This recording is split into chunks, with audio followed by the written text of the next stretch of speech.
In this video, I'm going to show you how you can install Homebrew on your Mac computer. So let's see how we can do this thing. At first, I'm going to open Safari browser, and once it is open, then I'm just going to access google.com.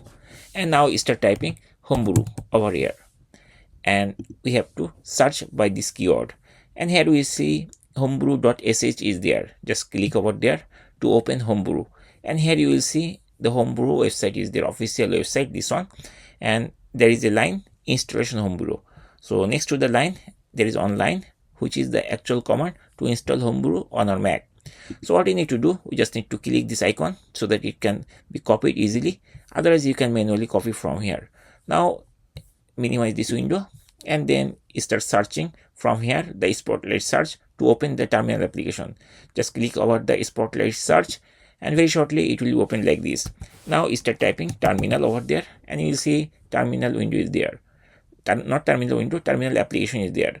Just click over there and then it will be open. Now just paste that command, right click, and then very shortly it will, and you will see the paste option is there. Just choose paste and you will see the enter command is there. Now hit return key or enter key of our keyboard. Now it is asking to put the password of my Mac. I'm going to type the password of my Mac and then I hit enter key. Once it is done, then it will take some time and after that it will be installed. And here it is showing, please press return to continue or any other way to abroad.